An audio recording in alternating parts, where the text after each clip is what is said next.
Hi there, welcome to our kitchen. Yeah.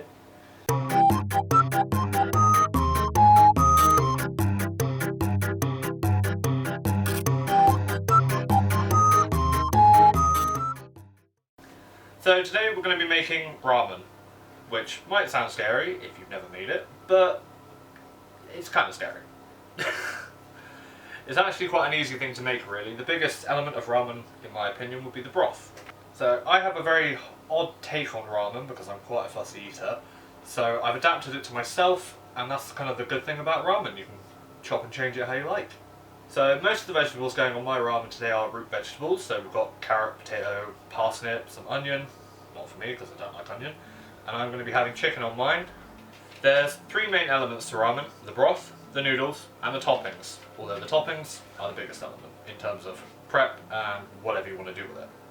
Starting with the broth, there's kind of different kinds of broth.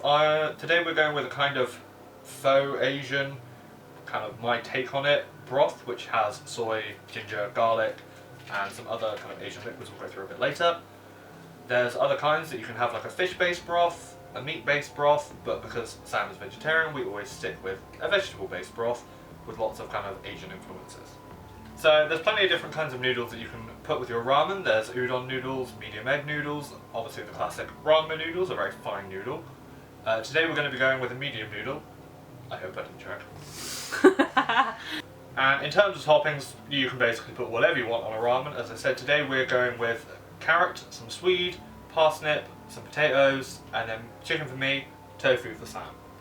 In terms of other things you can put on a ramen, literally anything.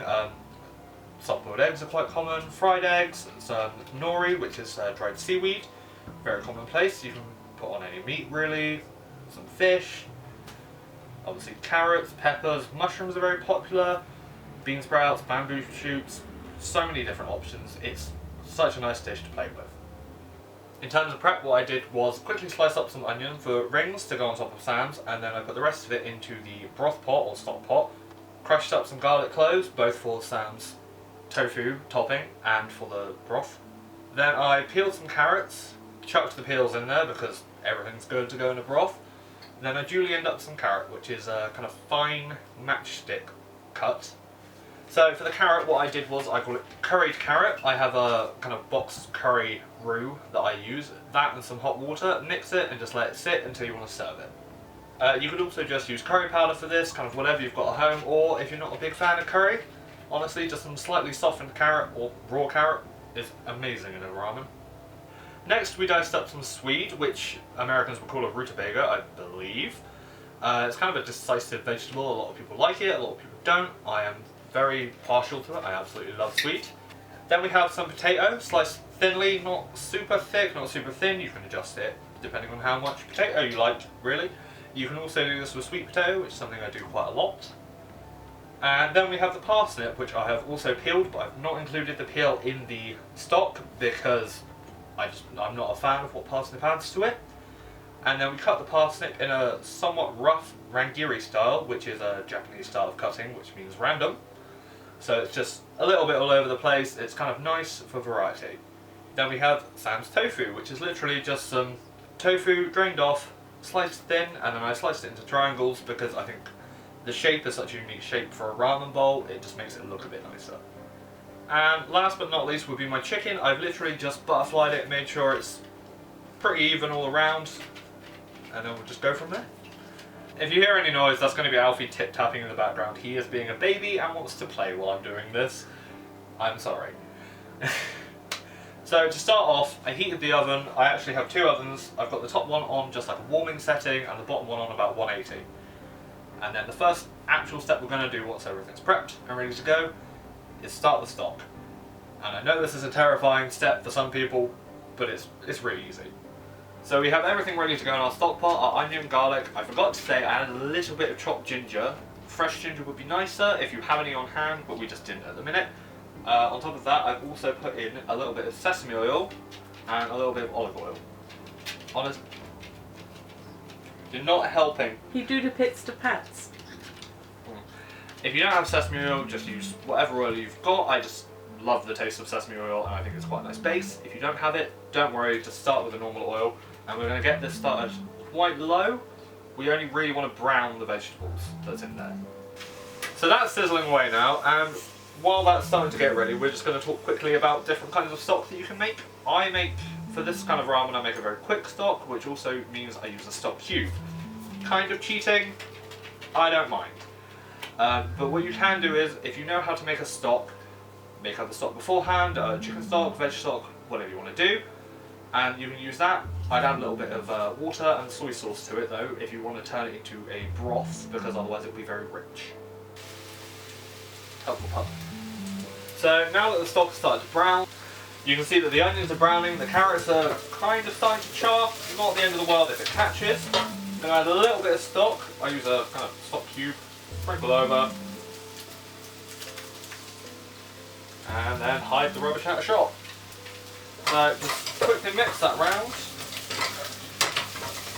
just so it all starts to incorporate, and very quickly add your kind of wet mix. Once that goes in, it will deglaze the pan, which gets anything off the bottom kind of back into the mix. So the wet mix that I put in there was a combination of soy sauce, a little bit of ponzu infused soy sauce, mirin, rice wine vinegar, a little bit of honey, and a tiny pinch of sriracha. A lot of these ingredients might be quite hard to find where you are, and I'll be talking about substitutes for these ingredients a little bit later, because they're kind of used throughout, but I feel like soy sauce is fairly universal, you can kind of get it anywhere, so I don't need to worry about that one. But once that's bubbling away with the mixture in, I'm going to start heating up my skillet that I've got over here, and in that one we're going to put the potatoes that we sliced earlier. So I've seasoned the pan, put a little bit of olive oil in that. The seasoning I actually used is a favourite of mine. Probably not going to be able to see that. It's a mix of sea salt, ground pepper, and some kind of mixed seaweed. Kind of brings a nice umami flavour to everything, and it ties the whole dish together because it's also gone in the stock. Once the kind of wet mix incorporated with everything and started to thicken and it had fully deglazed the pan, I added just some hot water into the pan, and now we're just going to bring that up to the boil and let it bubble away until about 10 minutes off serving. You have to let it simmer for at least half an hour to fully infuse all the flavours you've got there. Longer, could be better, depending on how rich you want the broth. I've got a skillet, nice and hot, seasoned, ready to go. You don't have to use a skillet if you don't have one, it's a pan I really like using. And literally, it's going to get very loud in a minute. We're going to add the potatoes, which I've soaked to kind of help get rid of some of the starch and to help stop them browning. It's going to be loud. So we've got a little bit of colour on the potatoes now, so I put a tray in the oven already, seasoned and oiled, and I'm just going to chuck them in there and let them finish in the oven. Following on from the potato, we have some parsnip ready to go in the oven as well. We're going to be finishing that with a little bit of honey in a minute, but I've already parboiled the parsnip, and that just means slightly softening on the outside. You can feel that it's still quite hard in the middle. We're going to roast that with the potatoes in a different tray. Next thing I'm going to do is I'm going to get the swede onto the boil, and I'm going to put a little bit of red miso in that one. So we're going to be adding some red miso to this, as I said. Miso is like a fermented soybean paste. Comes in a multitude of colours, depends on kind of the whole process of it. I don't really know. We're going with red because we have a lot of red. But you don't have to use this. I just think it kind of adds a very unique flavour, which is a horrible way of describing it because you can't really know until you've had it. But if you don't have any miso, if you don't want to add miso, that's fine. But you can replace the miso with a little bit of tahini mixed with a little bit of soy sauce. And tahini is just a kind of sesame paste. So fermented flavours are very common in ramen. You get it quite a lot in the stock. Speaking of, I need to add some of this to the stock. I haven't actually done that. It's just personal preference. You don't have to add it, as I said. I quite like it. And we're going to go with it because this is my kitchen. While that's boiling, I'm going to drop it and let it go down to a simmer. I'm going to add a little bit of dashi, which is it's really hard to describe stock. It's a mixture of kombu, which is a kind of seaweed, and fish.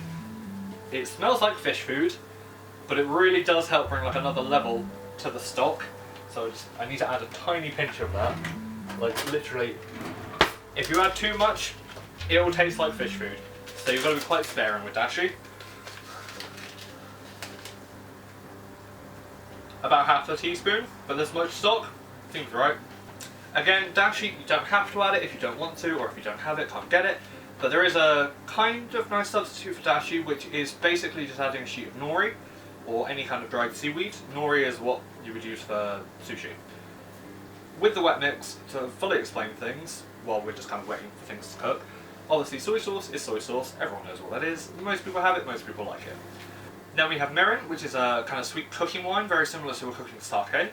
It's quite often used to season sushi, like just the rice, you mix it through with some rice, a little bit of soy sauce, whatever you want. I quite like using that in there because it adds it doesn't really add a lot of flavour, but it kind of rounds out the flavour quite well. If you don't have any mirin on hand, or can't find it, you can always replace it with a pinch of sugar and a little bit of white wine or sherry, whichever you've got, whichever you can get a hold of. Following on from that, one of my favourite ingredients to use and cook with, oddly, is rice wine vinegar. Rice wine vinegar, because it's a vinegar, you can replace it with most other kinds. It's best to use a kind of white vinegar though, such as white wine vinegar. That is the closest replacement you would get if you want to use it. As I said, you don't have to use any of the ingredients if you want to make your own ramen. You can do it however you want. This is the way I make my ramen, and the use of these kind of, like the Asian ingredients such as soy, mirin, and rice wine vinegar, as well as the miso, it kind of brings everything from a very boring, bland level, in my opinion, to a very nice level, and it kind of makes it a bit more authentic. It allows you to play with the food a little bit more. If you don't like that flavour, if you want to do another ramen, just take it out, replace it, do what you want, be playful. What I've done for the tofu today is I've basically just sliced some onion into rings, sliced some garlic quite thin, added it to a little pie dish that I have, coated it in some sesame oil, coated it in the pepper and seaweed salt mix that I have, and then I've roasted off the onion and garlic in the oven for about 20 minutes while I was waiting for everything else to go. And the next step is we're going to add the tofu on top, cover it, cook it in there for another 10 to 15 minutes, and then we'll keep it warm in a separate oven. So here we have the pie dish with the bed of roasted onions and garlic. I've just put the tofu on top, cover it in the oven. So while the swede has been boiling, I've moved the potato and the tofu up to the warming oven, and I've got my skillet hot again, ready for my chicken to go in. So we'll go on that. It's going to get really loud. Be really careful with this. So, as I said, I butterflied the chicken, but I've also put a little bit of sesame oil and a little bit of salt and pepper over it, and I'm just going to put it straight in the pan. And it's, as I said, it's just going to get loud. It's going to get really loud. While the chicken is starting to get colour on both sides, we're going to drain the broth. May as well leave the ring on. So when you drain the stock, make sure that you've got something to put it in, so I use just another bowl, and then a strainer. If you have cheesecloth, that would be even better because it stops any little bits getting through. Strain it, make sure the liquid has come out, and then just chuck away the solids. They're dead. We don't need them anymore. So I added a little bit of my miso water from my swede and a little bit of the curry water from the carrot into the broth to kind of combine all the flavours and make it a very kind of unified dish. When it comes to cooking the chicken, I literally browned it each side, just kept turning it, making sure it wasn't getting too dark. And when it was kind of evenly browned, I took a little bit of the broth that we already had, poured it over, and let it kind of deglaze the pan, and it will thicken naturally when it does that. Add a little bit extra, and put it in the oven to finish. The parsnip is basically roasted, it's nearly there, so we're just going to finish it with a little drizzle of honey. Now I'm probing the chicken, just to make sure I don't kill myself or give myself food poisoning. When you probe meat, you tend to go for the thickest part of the meat, so I've gone for the middle bit of the breast there. And when it hits 74 or above, it's safe to eat. It's not ready. So everything's basically there. The last step you kind of want to do with the cooking process is to add the noodles. Fresh noodles work exceptionally well for this. I just don't have the patience to make fresh noodles today. So we're literally using some packet noodles. Right in my face. These are medium thickness, only take about 3-4 minutes when put into hot water. I'm putting them straight in the broth because it's easier, it's less pans, and I like the flavour it gives them. So there we go. If you're not proficient with a knife, don't open things with knives. I'm used to using a knife to open things. So I have an anecdote about cutting myself. I did a job trial at a very strange small restaurant, I'm not even going to say what kind of restaurant, where there was nothing in the kitchen. I was told to just cut onions all night. It was a nightmare, so about half an hour in, I cut my finger open. And they were like, yeah, we don't have a first aid kit. And I was like, oh, really shouldn't be here. And they sent me home with some free food. I'm really glad I didn't keep that job. Really glad. Everything's ready, so we're going to start plating up now. The way I plate up the noodles is a little bit odd because I've used my tongs for meat. I can't use them again because Sam doesn't eat meat. So what I do is I drain the noodles again, the same way we kind of drained the stock earlier, the broth. Same thing. So we just drain it, keep the noodles in the top, keep the broth in a bowl underneath, and then we can plate up the noodles and pour the broth over after.